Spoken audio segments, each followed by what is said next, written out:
재무정보가 정보 이용자의 의사결정에 유용하기 위해서 신뢰할 수 있는 정보여야 한다. 이게 이제 신뢰성에 대한 내용일 텐데요.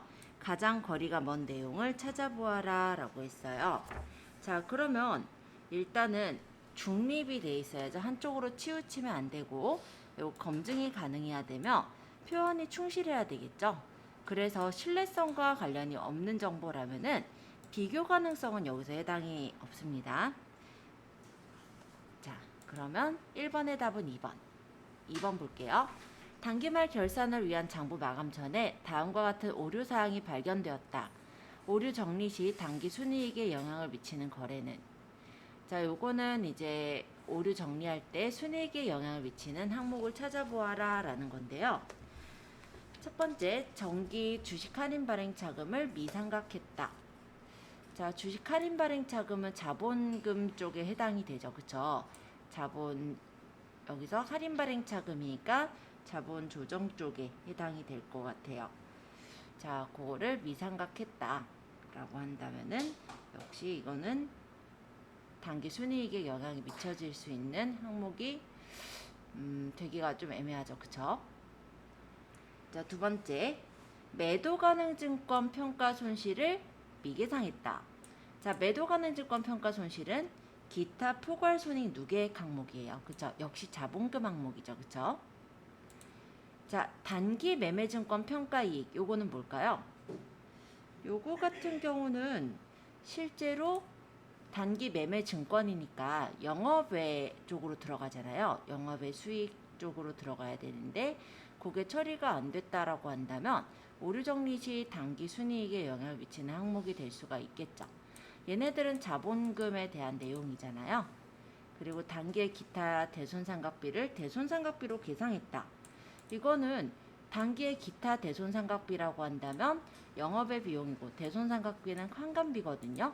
그러니까 어쨌든 다른 계정에서 비용으로 처리한 거를 그냥 계정 과목을 바꾸면 되기 때문에 따로 영향을 미치는 항목이라 할 수가 없을 것 같아요. 따라서 답은 2번에 3번이 되겠습니다. 3번, 다음 중 일반 기업 회계 기준에 따른 재고자산의 회계 처리에 대한 설명으로 옳지 않은 것은. 자, 재고자산은 이를 판매해서 수익을 인식한 기간에 매출원가로 인식한다.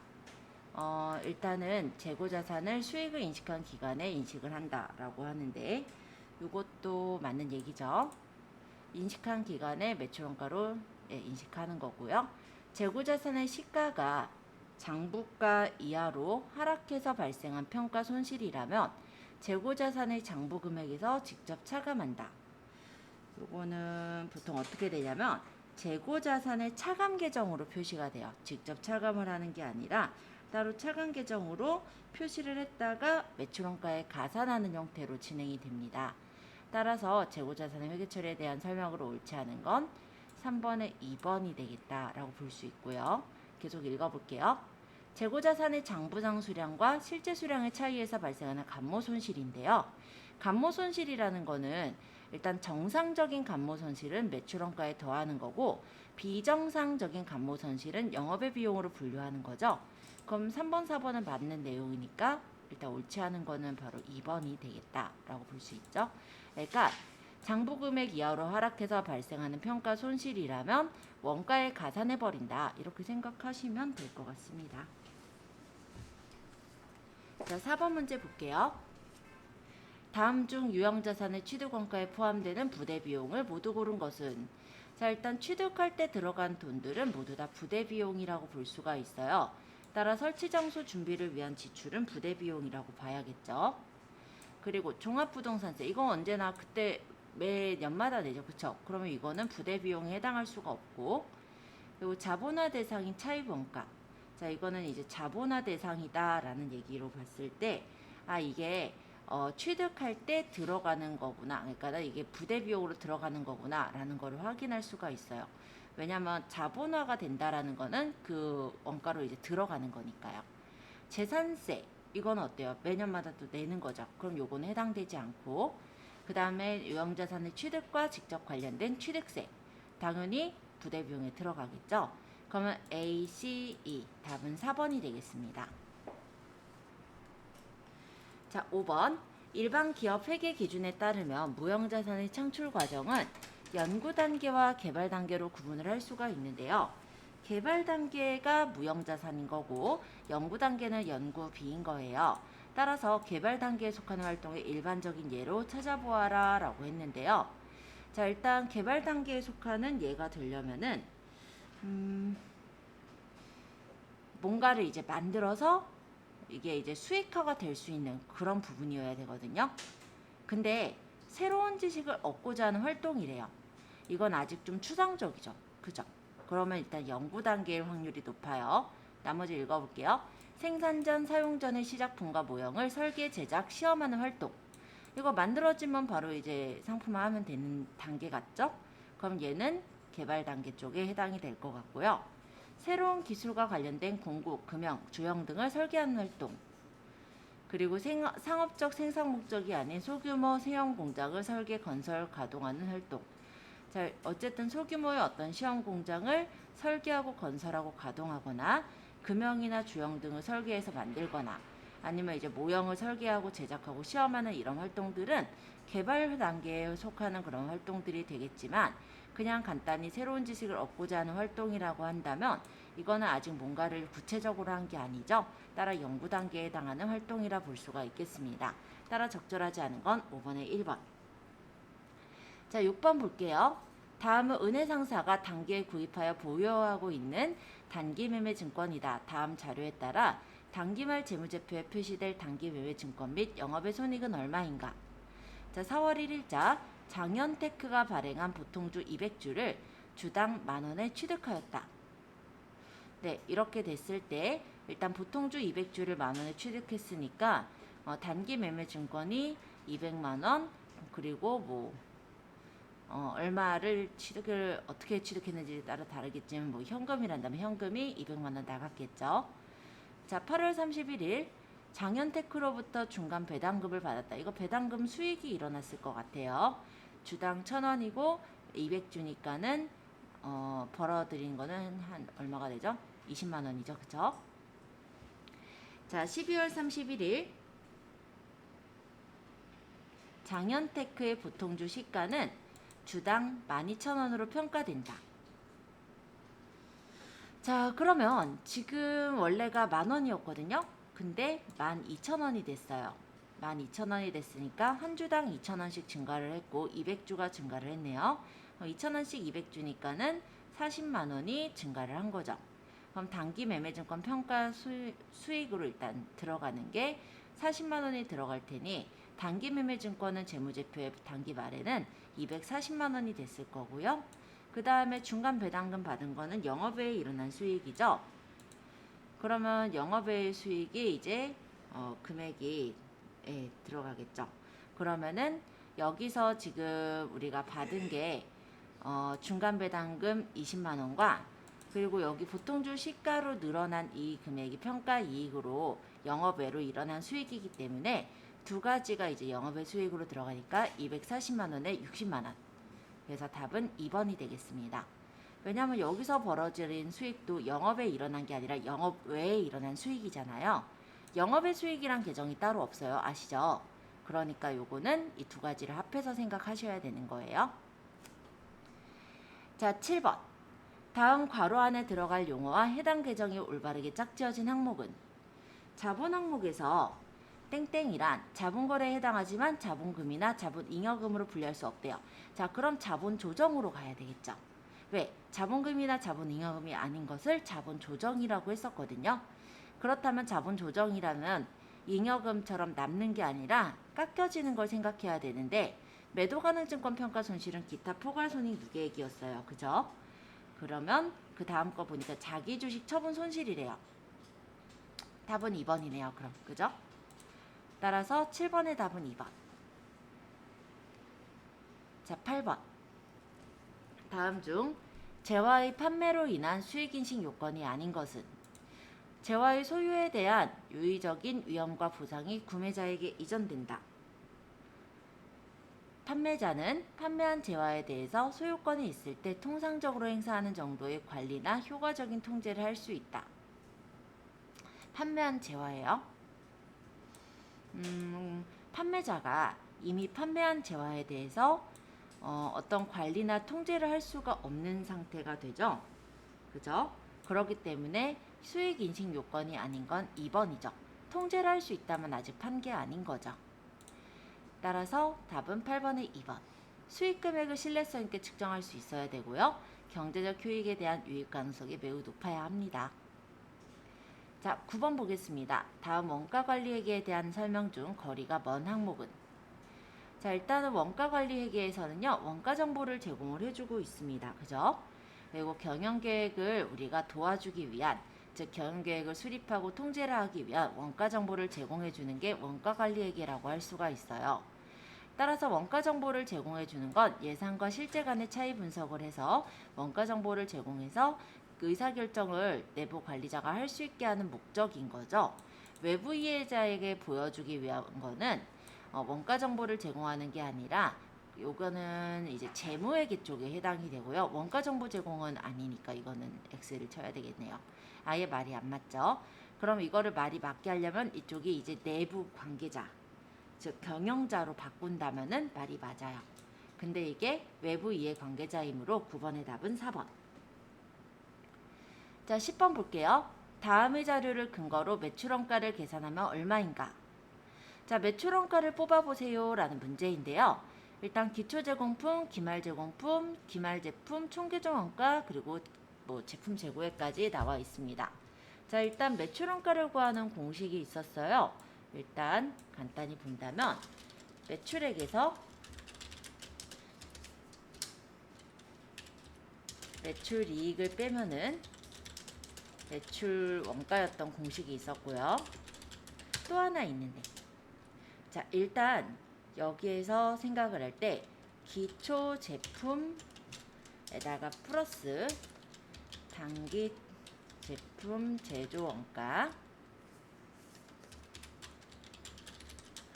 빼기 기말 제품 재고액, 이렇게 하면은 매출 원가가 되기도 했었죠. 얘는 아예 지금 생각할 필요가 없는 게 요 안에 들어있지 않거든요. 그럼 요 식을 좀 활용을 해야 될 텐데, 기초 제품 재고액이 30만 원 있고요. 단기 제품 제조 원가를 몰라요. 그 다음 기말 제품 재고액이 얘가 28만 원. 그럼 매출원가가 얼마냐 이건데, 이 단기 제품 제조 원가를 구하기 위한 식이 또 있었죠. 기초 제공품 재고액 플러스 단기 총 제조 원가 빼기 기말 제품 재고액, 제공품 재고액.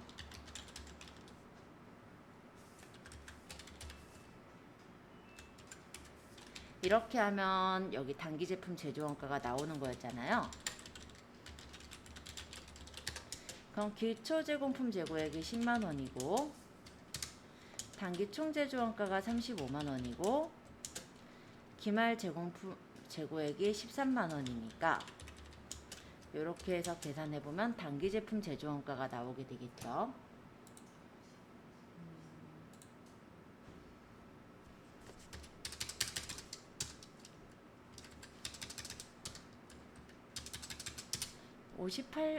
더 했는 것 같다. 잠시만요.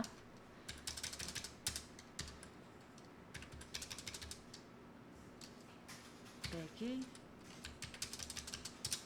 그러면 32만 원이 나왔네요. 그죠? 그러면 여기에 32만 원을 채워 넣고 또 계산을 해보면 되겠죠. 그러면 32만 원에 플러스 30만 원 하고 빼기 28만 원 하면은 34만 원이 나오네요. 그럼 답은 4번. 10번의 답은 그렇게 해서 4번을 쉽게 구할 수 있어요. 자, 11번. 다음 중 보조 부문의 원가를 배부하는 방법과 관련된 내용으로 틀린 것은? 직접 배부법이라는 건 상호 간의 용역 제공 관계를 무시하는 방법이었죠. 그리고 단계 배부법과 상호 배부법은 어쨌든 용역 제공 관계를 고려를 합니다. 일부 이제 단계적으로 고려하느냐 아니면 완전 고려하느냐의 차이일 테고요. 원가 계산의 정확성은 당연히 상호 배부법이 제일 높았죠. 그럼 틀린 건 나왔네요. 11번에 4번. 자, 여기서 지금 각각 다른 배분 배준으로 적용하는 이런 배분율법은요. 이중으로 배분한다 해서 이중 배분율법이라고 해요. 자, 12번. 종합원가 계산의 특징으로 옳지 않은 것은? 종합원가 계산은요. 일단 소품종 대량 생산의 경우에 해당이 됩니다. 얘는 다양한 종류의 제품을 소량 생산했으니까 틀렸네요. 자, 나머지는 맞는 거니까 읽어볼게요. 일반적으로 직접원가와 간접원가로 나누어 계산하지 않고요.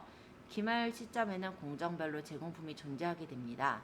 그리고 개별원가에 대해서 상대적으로 운영비용이 적게 들게 되죠. 자, 13번. 부가가치세법상 재화의 공급 시기로 옳지 않은 것은? 자, 일단 현금이나 외상 판매를 했을 때, 자, 이때는 재화가 인도되거나 이용 가능하게 되는 때를 공급 시기로 보죠.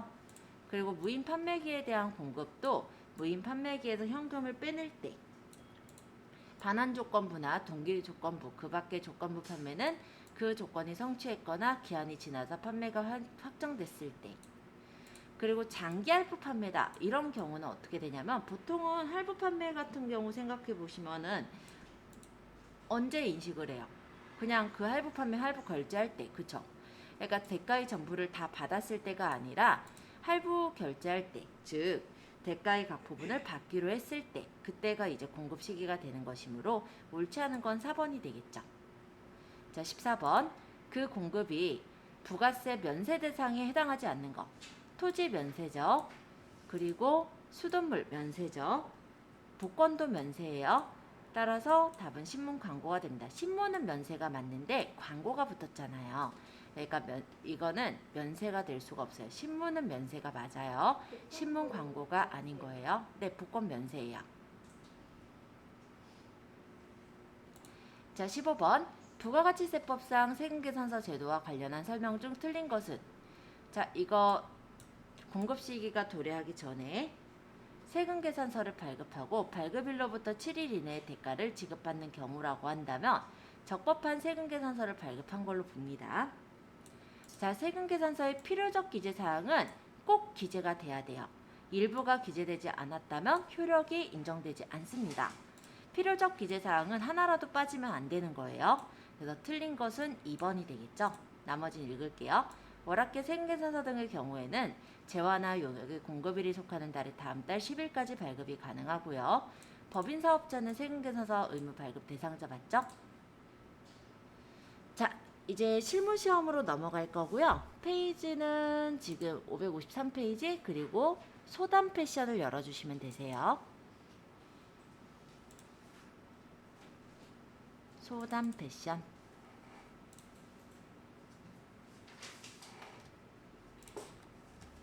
자, 소담 패션 열어주셨죠? 그러면 첫 번째 기초정보관리부터 내용을 보도록 하겠습니다. 다음 자료를 이용하여 거래처 등록을 해당 탭에 추가로 입력하시오 라고 했네요. 그럼 거래처 등록을 열고 바로 입력 시작해 볼까요? 자, 여기 기초정보관리의 거래처 등록으로 가보시면은 이렇게 등록할 수 있게 창이 뜨고요.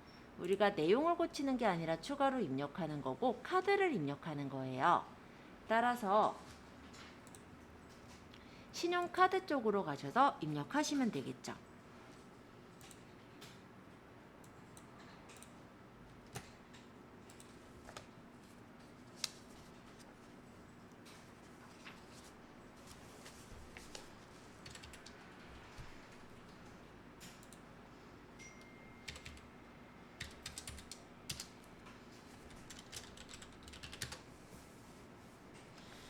이게 시간이 넉넉한 시험이 아니에요. 그렇기 때문에 가급적이면 빨리빨리 문제를 풀 수 있는 연습을 하셔야 됩니다.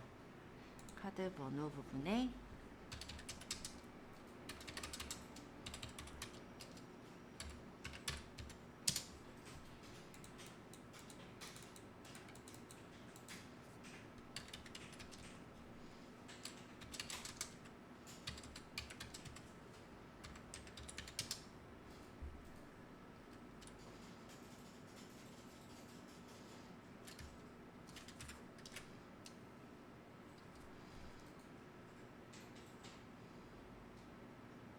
네, 다 입력했죠.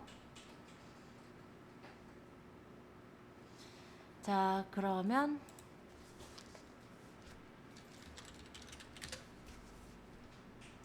닫고 두 번째. 다음 계정 과목에 대하여 적요를 추가적으로 등록하시오. 지금 819번 계정에 적요를 넣어라 이 내용이죠. 자, 그래서 기초정보관리의 계정 과목 및 적요 등록으로 갑니다. 그리고 여기 계정 과목 코드에다가 819번을 치시면 돼요. 그러면 이렇게 임차료가 딱 나왔죠. 여기서 옆에 여기 현금 적요에 7번을 달고 공기청정기 임차료 지급,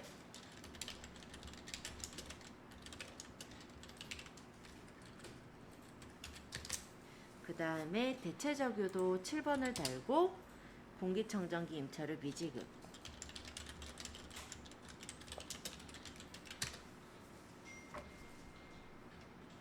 됐어요. 자, 세 번째. 정기분 재무제표를 검토한 결과 다음과 같은 오류가 발견되었다. 모든 정기분 재무제표에 관련된 부분을 수정하시오. 자, 운반비가 틀렸다고 합니다. 운반비 고치러 갈 거니까 비용이니까 어디로 가야 돼요? 손익계산서. 일단 운반비를 찾아서 보시면 되겠고, 얘가 틀린 금액이 66만 원인데 660만 원이라고 해요. 524번 운반비니까 이거 아니고요. 어딨지? 여기 없네요. 안 적혀있네요. 여기 닫아요. 네, 그쵸. 원가 명세서에 가 있겠죠? 왜냐면 운반비가 지금 500번대니까 원가에 해당이 되죠. 그래서 여기 지금 운반비가 있을 거고 이 금액을 바꿔주세요. 660만 원으로 수정을 해보시면은 단기 제품 제조 원가가 바뀌어서 들어가지게 됩니다. 그죠? 단기 제품 제조 원가가 수정이 됐고요. 그러면 얘가 이제 반영이 되는 게 닫고 잉여금 처분 계산서를 열어볼게요.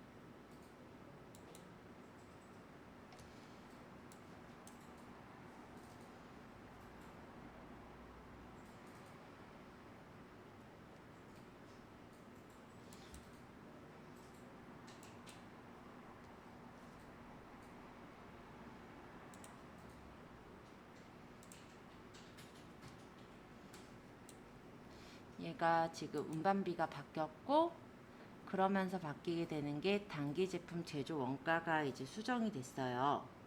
그럼 손익계산서로 가야겠다. 그쵸?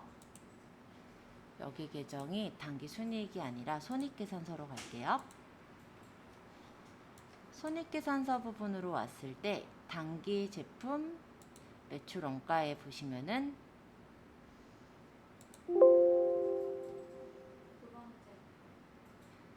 여기 제조 원가, 그죠? 요거를 수정을 해주시는 거예요. 자, 이렇게 수정을 하고 엔터를 치면은 매출 원가가 바뀌면서 단기 순이익이 바뀌어졌어요.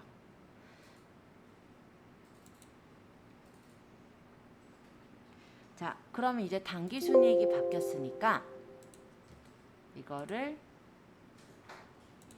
미처분, 그쵸?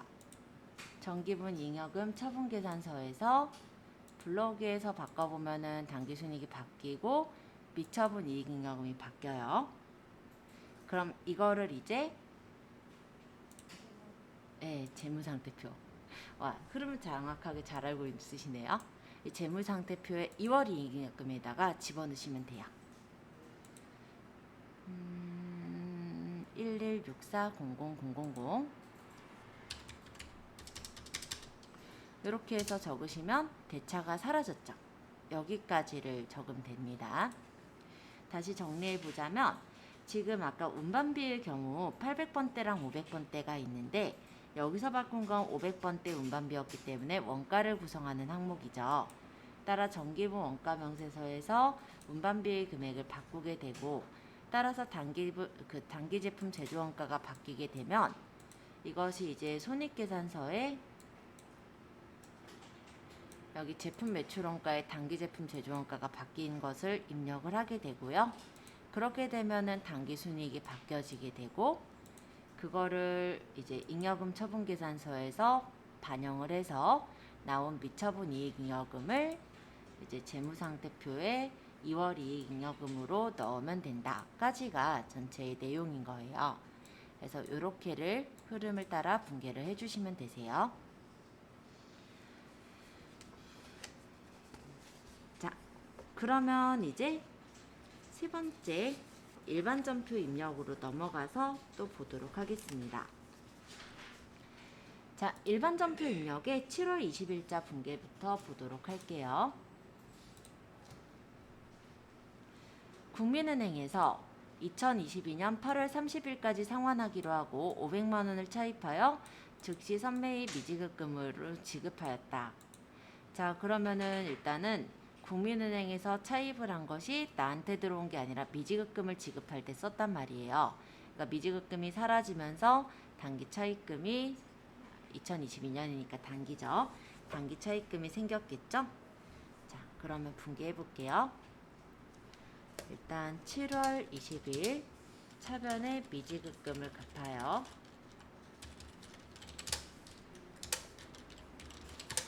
선매이의 미지급금 500만 원을 갚으면서 대변에 단기 차입금 국민은행에서 받았다.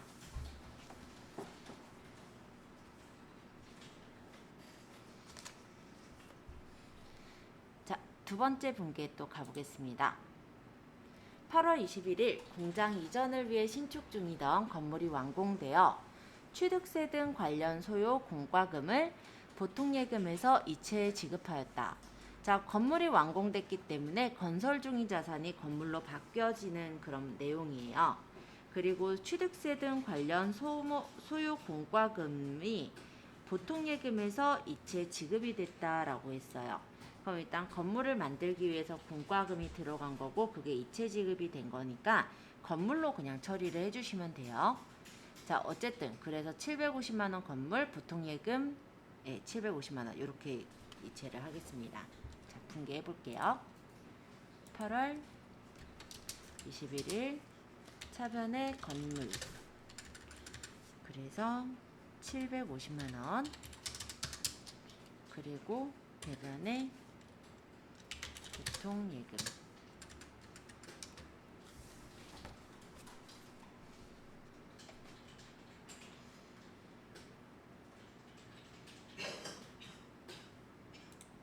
자, 3번 해볼게요. 8월 30일 국민은행에서 차입한 단기 차입금을 상환하기 위하여 보통예금 계좌에서 500만 원을 이체하였다.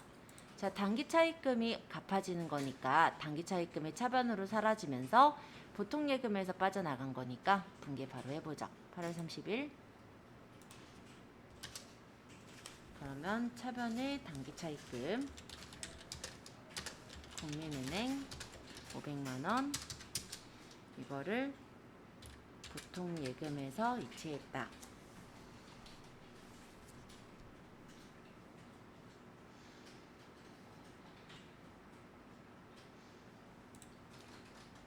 자, 9월 10일자 지난달 영업팀 임직원들에게 급여를 지급하면서 원천 징수한 소득세 이거는 무엇이냐면요. 예수금이에요. 예수금을 납부했다 이 얘기고 예수금을 우리가 원천 징수할 땐 대변에 빠져 있다가 차변으로 나가게 되겠죠. 따라 차변의 예수금, 대변에 신용카드로 납부했으니까 미지급 됐겠죠. 그래서 예수금 미지급금으로 처리할게요. 9월 10일자. 선납세금 하면 틀린 거죠? 네, 틀려요. 이거는 급여에 대한 소득세이기 때문에 선납세금이 아니라 예수금으로 넣어야 되고요. 선납세금은 이런 거 있죠. 이자인데 이자에서 세금을 떼서 공제해서 받는 거 이런 것들은 선납세금이 맞습니다. 그래서 여기는 예수금으로 넣으셔야 돼요.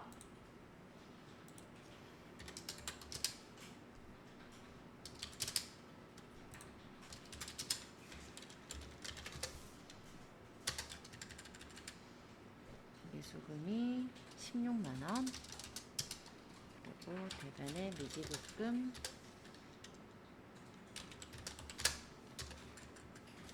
네, 이렇게 분계를 하겠죠.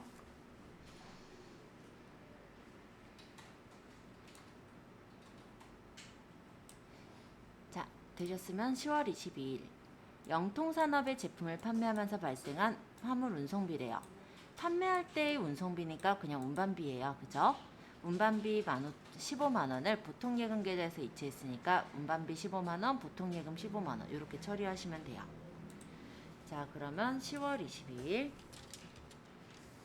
차변에 운반비, 판관비에 운반비를 쓰세요. 왜냐면 제품을 만들어서 판매를 한 거니까.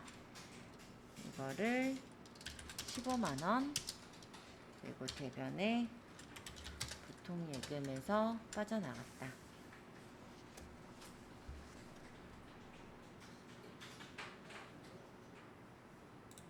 자, 그 다음 11월 1일 사채 액면 총액이 2천만원, 상환기간 3년, 발행금액 2,200만원으로 발행하고 납입금은 보통예금에 입금되었다. 사채가 발행이 될 때는 언제나 액면가로 늘어납니다.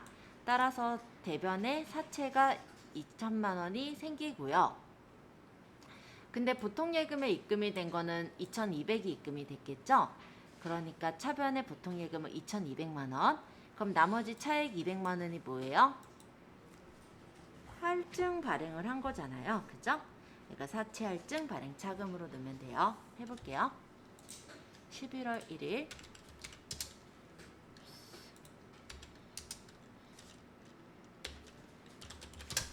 사채가 2천만원, 그리고 사채 할증 발행 차금 얘가 200만원 해서 차변에 보통 예금으로 모두 받았다.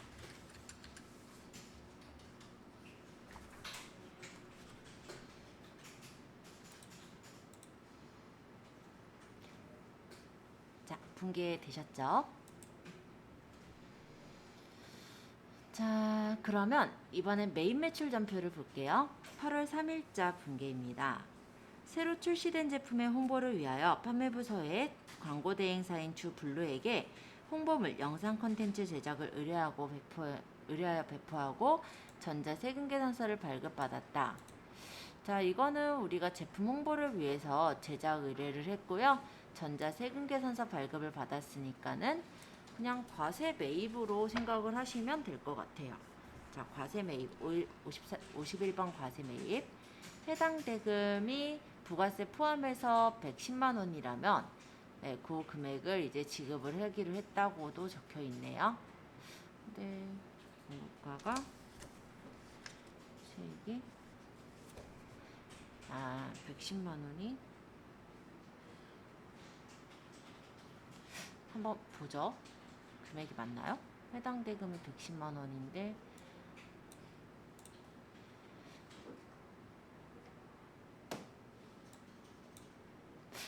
왠지 잘못 적혔나? 한번 읽어보겠습니다. 나머지는 이제 맞는 것 같긴 한데 일단 분계대로 넣어볼게요.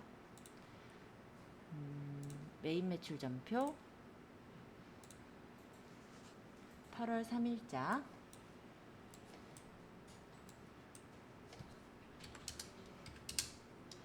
51번 과세, 품목이 전자부품. 이것도 웃겨. 왜 전자부품이지? 홍보 콘텐츠인데? 그쵸. 제가 봐도 많이 이상해 보이긴 해요. 일단 세금계산서만 보고 한번 해볼게요. 밑에 거랑 위에 거랑 내용이 좀 달라 보여서 얘네가 대체 이렇게 해놨냐. 자, 어쨌든 밑에 그냥 세금계산서 보고 할게요. 수량이 10개, 단가가 500만원, 코드는 얘가 삼성상회, 얘가 전자세금계산서를 발급했고요. 분계는 현금 어음 따로 했으니까 혼합으로 넣으면 되겠죠? 전자부품이면 원재료가 맞았을 거예요. 그리고 만약 제품의 홍보라면 이게 다르게 돼야 되겠죠. 그때 이제 광고 선전비로 가야 되니까. 차대변 이게 문제가 저도 달라가지고 지금. 자, 일단 현금은 그러면은 받은 게 1,100만 원을 받았다라고 하니까 현금은 1,100만 원, 그리고 나머지는 어음으로 받았네요. 지급어음을 지급했겠죠. 지금 우리가 매입한 거래니까. 요렇게가 됐을 거예요. 만약에 세금계산서 여기 붙어있는 요걸로 본다면. 지금 위에 8월 3일 거래가 위에랑 밑에랑 내용이 완전 틀려요. 그래서 그냥 저는 밑에 있는 세금계산서 보고 그냥 입력을 했고요. 이 만약에 시험에서도 이렇게 나온다면 아마 이거는 무조건 맞는 걸로 처리를 해줄 거예요. 전자세금 계산서 2번 문제 전자세금 계산서 에? 이번에 있는 게 이번 게 잠깐만, 이번 게 여기로 올라왔어요? 네. 그러네. 8월 10일자네.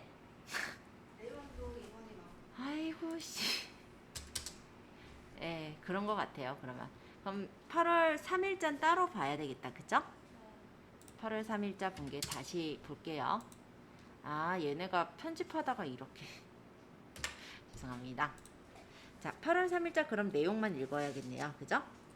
자, 그러면 이거를 새로 출시한 제품의 홍보를 위해서 홍보물 콘텐츠를 제작 의뢰하고 배포를 했고 전자세금계산서를 발급을 받았다라고 했으니까 일단은 유형은 마찬가지로 51번 과세고 품목은 광고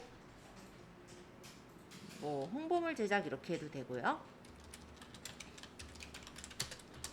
그리고 공급가가 여기 보니까 부가세 포함으로 적혀 있어요. 그러면 100만 원을 적으면 부가세 10만 원 나올 테고, 그 다음에 이게 블루, 그리고 전자, 분계는 해당 대금을 8월 30일에 지급하기로 했으니까 아직 미지급했죠? 그럼 미지급으로 넣으면 되겠네요. 자, 그러면 저는 혼합으로 해서 처리할게요. 원재료가 아니라 이거는 광고 선전비였고요. 판매부서의 광고 선전비니까 800번대로 넣을 것 같네요. 그리고 대변의 미지급금. 요렇게 해서 분계를 하면 되겠네요. 자, 그럼 8월 10일자. 어쩐지 위로 올라가 있었구나. 자, 그러면 이거 8월 10일자는 아까 분계랑 똑같아요. 네, 일단 날짜가 달라졌다 보니까 다시 한번 보죠. 제품을 판매한 거네요, 요거는. 그러면은 일단 11번 과세 매출로 들어가야겠다. 그쵸? 그리고 품목은 제품, 전자부품. 수량이 10개, 단가가 500만원.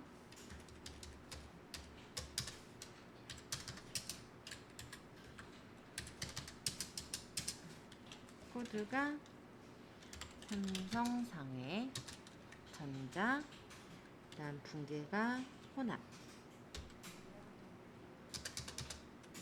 그래서 차변에 현금 1,100만원, 나머지가 차변에 받을 어음을 받았겠죠? 요렇게 분계가 돼야겠네요. 3번에 네.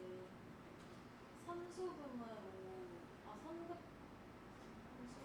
아, 7월 30일 날 보통예금으로 수령한 계약금이 또 있네요. 그러면 7월 30일 날 계약금을 먼저 좀 확인을 할게요.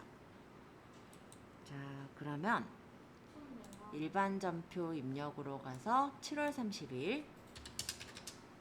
그럼 선수금 상상상해가 이 금액이 있었어요. 이 금액을 제외하고 약소금을 수취를 했다라는 거니까 현금으로 받은 게 아니고 이게 이제 선수금으로 처리를 했어야 됐던 부분인 것 같네요. 그죠?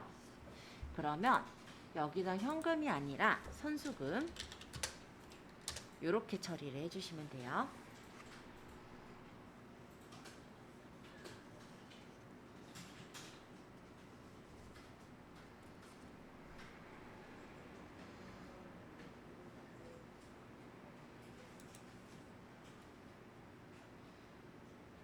자, 그러면 11월 10일자 분계 한번 읽어볼게요. 선적 완료한 제품은 미국 소재 법인인 이베이에 11월 2일 $10,000에 직수출하기로 계약한 것이며 수출 대금은 차후에 받기로 했다.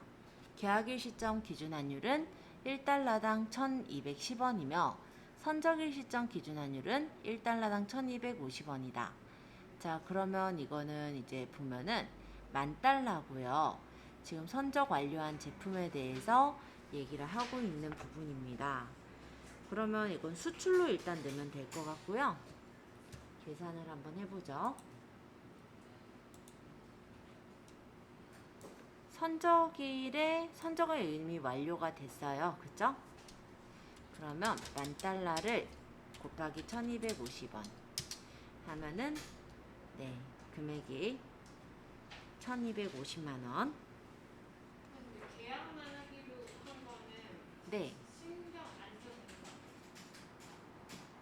계약한 거고 지금 선적 완료를 했잖아요. 그러니까 선적일 시점의 기준 환율을 봐야죠. 그러니까 11월 2일 날은 계약을 했어요. 그렇기 때문에 이 계약했을 때 돈을 받은 게 아니라 실제 선적했을 때 기준 환율을 봐야 되기 때문에 이게 이제 함정이라 보면 될 것 같고요. 실제 선적일 시점 기준 환율이 1250원이니까 이걸로 계산해 주시면 돼요. 자, 11월 10일자.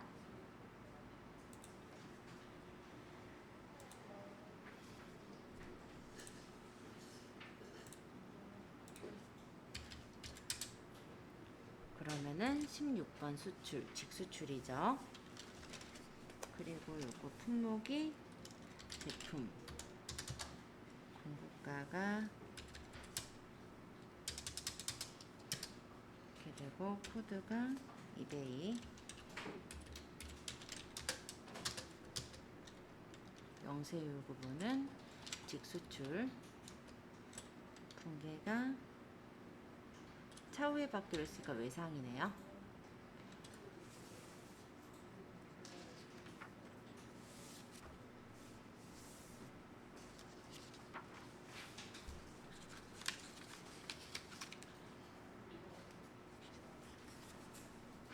자, 11월 20일자 분계 볼게요.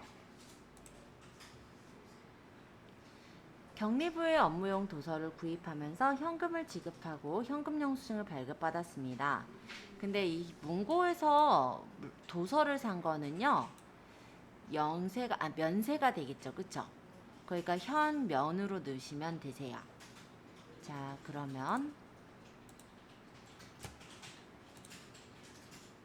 그러니까 11월 20일 유형은 현면 62번이네요. 62번 현금 면세 매입 업무용 도서.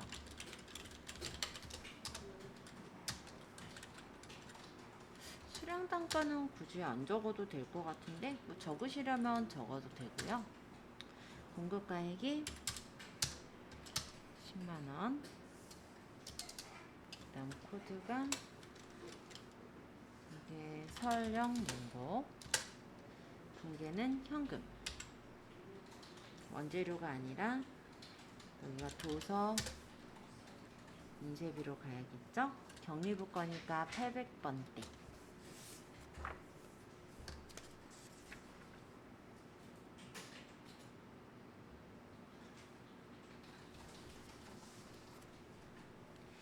자, 그 다음에 11월 30일자. 내국 신용장 나왔으니까 영세다. 그죠? 자, 수출용 제품에 필요한 원자재를 매입하고 영세율 세금계산서 발급을 했대요. 자, 발급을 받았으니까는 우리가 매입을 할 때 영세니까 영세 매입. 11월 30일자. 유형은 52번 영세가 되겠고요. 품목은 원자재 샀으니까 원자재. 다음 공급가액이 10 플러스 코드가 현우. 그 다음에 전자세금계산서 발급했고요. 분계는 약소과금으로 지급을 했다라고 적혀 있어요. 따라서 외상. 외상 매입금으로 붙었죠? 그럼 약소과금이라고 했으니까 이거는 지급어음으로 집어넣으시면 되겠습니다.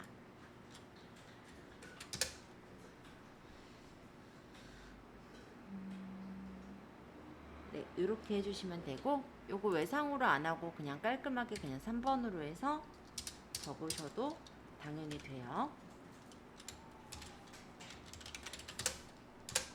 분계만 틀리지 않으면 되거든요. 자, 12월 7일 당사가 생산한 제품 원가가 35만원, 시가가 50만원이며 부가가치세는 제외된 금액임을 매출거래처 직원 선물 결혼 선물용으로 사용을 했다라고 해요. 그러니까 이거는 접대비고 우리가 이거를 처리를 할 때 직원 선물용으로 사용을 했다라고 한다면 이거는 어떻게 처리해야 될까요? 일단은 불공제 사항이긴 하겠지만 일단은 지금 보니까 뭐가 없어요. 어떤 증빙이 없어요. 그죠? 뭐 영수증을 받았다든지 뭐가 있으면 뭐 불공으로 처리를 하는데 그게 없어요. 건별로 넣는 거예요. 그래서 14번 건별로 넣을게요. 증빙이 없는 거래가 건별이에요.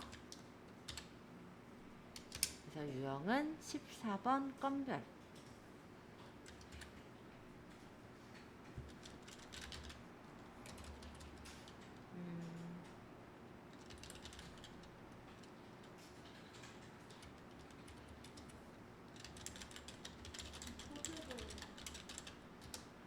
너무 긴가? 편하게 하면 될 것 같고 이거는 지금 지급이 된 거는 35만원 원가가 들어갔었던 거죠. 그러니까는 근데 작성할 때는 이렇게 적어요. 공급가대로 적습니다. 시가대로 나간 걸로 이렇게 처리를 해서 적는데 네, 건별이니까 공급가가 50만원 부가세 포함되어 있는 게 아니죠.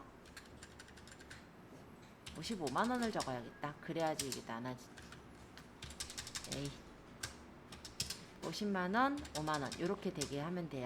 55만원 적으면 애치당초에 나눠졌을 건데 제가 아까 50만원 적어서 나눠 적었고요. 코드는 그러면은 얘가 어디냐면은 거래처가 코드를 적기가 애매하네요. 그죠? 매출거래처 직원 선물용이라 우리 회사를 그냥 적을게요. 우리 회사 쪽으로. 그러면은 거래처는 넘어갈까요? 그냥? 없으니까. 만약에 시험에서 이런 경우 있으면 어떻게 해요? 만약에 거래처를 적으라고 한다면 적어주면 되고 근데 여기는 지금 거래처를 제가 일단 답을 한번 보니까요. 거래처는 생략을 했어요. 그러니까 여기서도 생략하고 넘어가도 될 것 같아요. 거래처에 대한 내용이 없기도 하고 그렇다고 이거를 대표자를 넣기도 뭐하고 그죠? 그러니까 그냥 생략해서 넘어가시면 될 것 같습니다. 자, 일단은 분계는 혼합으로 해서 넣고요. 제품 매출 아니라 이거는 접대비.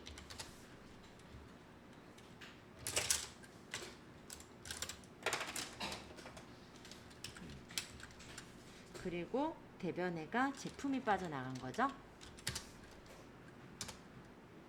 제품이 적유 8번 타계정 대체 꼭 넣으세요. 이거는. 그리고 제품 금액이 원래 원가가 35만원 이렇게 해서 넣고 그 다음에 차변에 접대비 이게 판매 거래처니까 800번대 그래서 이렇게 넣어주시면 됩니다. 이거 분계가 좀 어려웠네요. 그쵸? 일단 좀 특이한 경우인데 결혼 선물로 이제 회사 제품을 준 경우였어요. 자, 그렇게 됐을 때는 간주 공급을 한 거죠. 일단은 그죠? 그렇기 때문에 시가로 처리를 해주시는 거예요. 하지만 나간 건 원가로 나갔잖아요. 그래서 분계가 이렇게 좀 달라지게 돼서 조금 헷갈리셨을 거예요. 이런 문제가 자주 나오는 건 아닌데 이때 나왔었네요.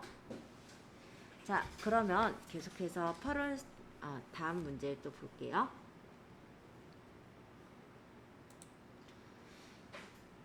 자, 일반 전표 입력 및 메인 매출 전표 입력에 입력된 내용 중 오류가 발견되었다. 8월 3일자 분계인데 매출처 주 네오전자의 부도로 외상 매출금 잔액 110만 원이 회수 불능되어 대손상각비로 처리를 했는데 확인 결과 부도 시점에 외상 매출금에 대한 대손 충당금이 있었대요. 그러면 8월 3일자 분계를 일단 모두 다 대손 상각비로 처리가 돼 있던 거를 정리해서 대손 충당금, 대손 상각비로 바꿔주면 되겠죠. 한번 8월 3일자 볼게요. 8월 3일 일반 전표를 보겠습니다.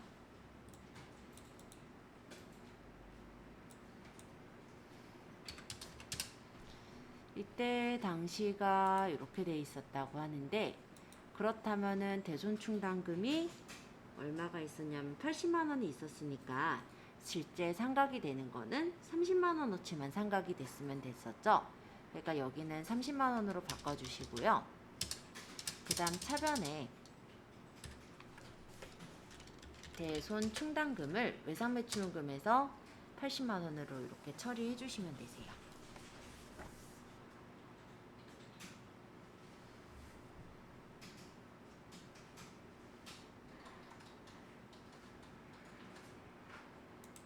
자, 두 번째 12월 20일 업무용 승용차 모닝이래요. 경차인데 현금으로 구입했답니다. 그럼 원래는 이게 공제가 되는 거죠. 그쵸? 근데 불공제로 처리를 했었더래요. 그래서 원재료 매입으로 되어 있는 현재 전표를 수정하라고도 되어 있네요. 원재료 매입도 아닌데도 원재료 매입이라 적혀 있나 봐요. 자, 그럼 12월 20일 매입 매출 전표로 갈게요.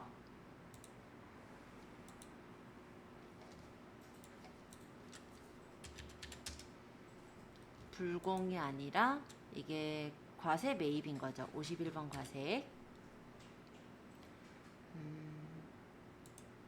그리고 원재료로 바뀌었을 거예요. 자, 원재료, 요 모닝이 지금 원재료가 아니라 차량 운반구고,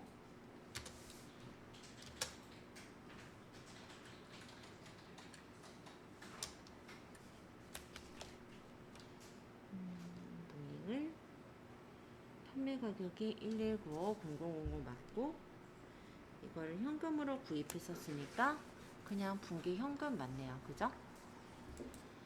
네, 이렇게 해주시면 될 것 같아요. 자, 그러면 그 다음에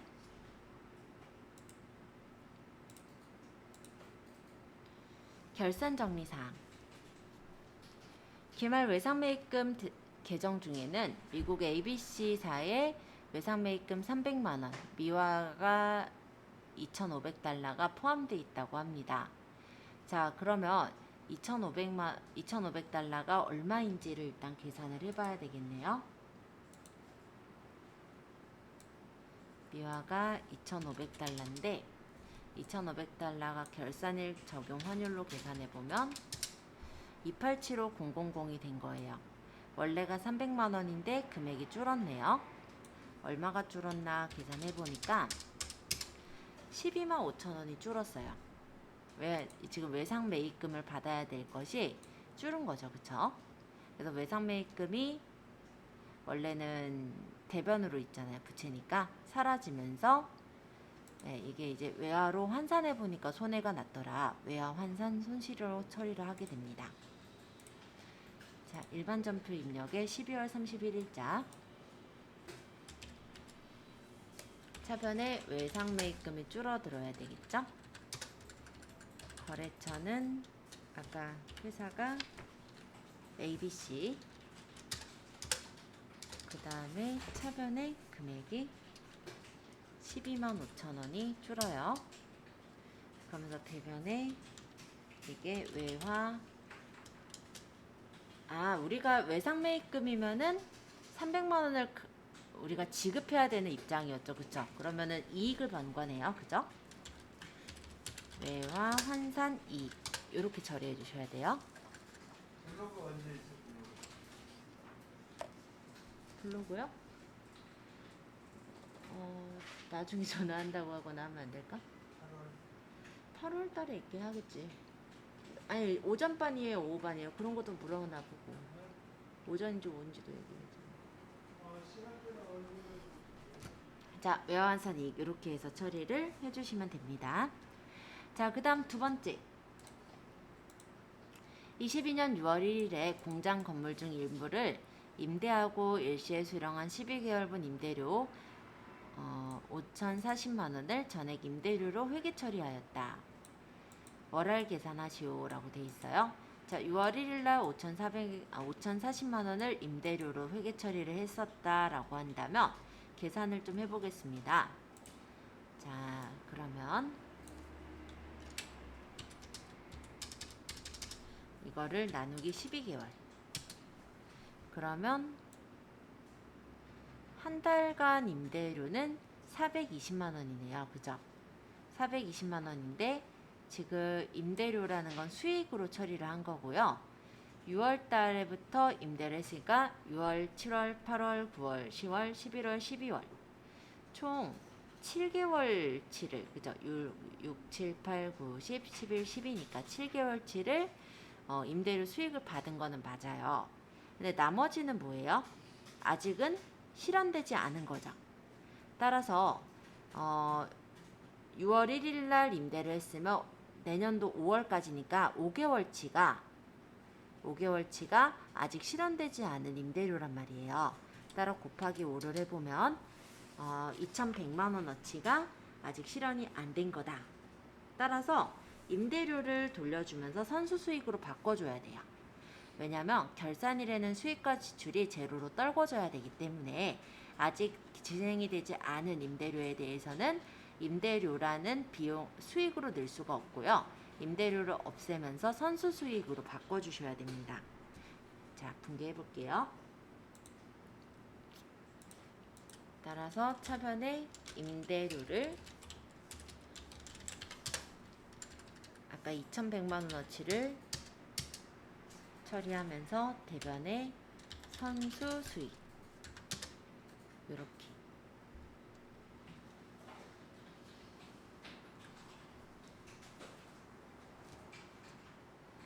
그 다음 세 번째 당해 사업연도 법인세 등은 1,000만 원이다. 법인세 중간 예납세액 선납세금이라는 계정을 8월 15일 납부하였고 나머지 금액에 대해서는 다음 연도 3월 31일까지 납부할 예정이다. 자, 이건 두 가지 다 돼요. 메인 매출 전표에서 우리가 메인 매출 전표란다. 일반 전표에서 입력을 할 수도 있고 아니면 결산 자료에서 입력할 수 있는데 저는 결산 자료가 좀 더 쉬울 것 같아서 결산으로 갈게요. 근데 사실 그냥 일반 전표도 그렇게 어려운 건 아니긴 합니다. 자, 결산 자료 입력에 엔터 이렇게 넘어가 보시면은 이 밑에 법인세 등 있는데요. 선납세금이 자동으로 아마 적혀 있을 거예요. 600만 원 그대로 적어 놓으시고요. 그 다음 추가 계상액이 얼마가 돼야 될까요? 지금 1,000만 원을 만들기 위해서 600이 있잖아요. 그러면 400을 채우면 되잖아요. 그죠? 이거니까. 그래서 추가 계상액이 400을 적으시면 돼요. 그럼 1,000만 원 채워지죠? 이렇게 만드시면 됩니다. 그래서 얘가 더 편하기는 해요. 그러고 나서 전표 추가하시면 끝.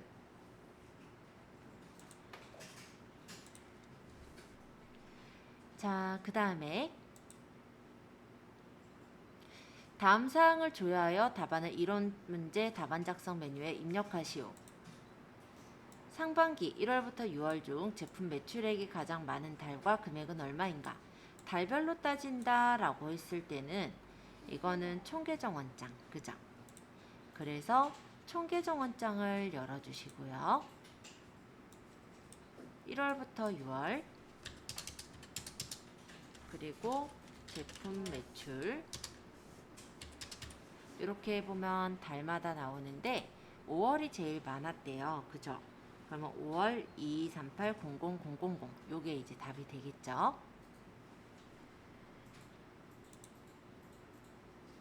자, 두 번째 4월 말 현재 미지급금이 가장 많은 거래처명. 자, 거래처 나오면 거래처 원장. 따라서 거래처 원장을 열고요. 4월 말이랬으니까 4월부터 4월 그리고 얘가 지금 미지급금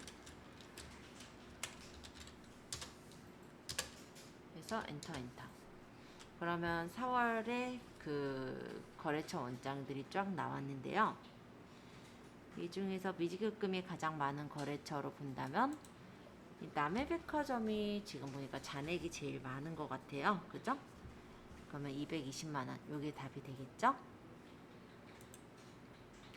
세 번째, 2022년 제1기 예정신고기간 1월부터 3월 동안 삐에로 패션으로부터 수취한 매입 세금 계산서의 매수와 공급가액은 얼마인가?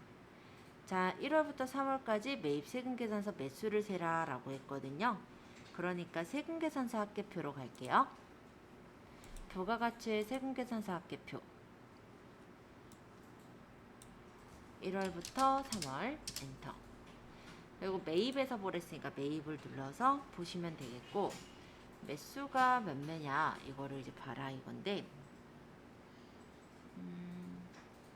삐에로 패션이 여기 있네요. 매수 13매, 공급가액이 21750000. 네, 이렇게 해서 보시면 돼요.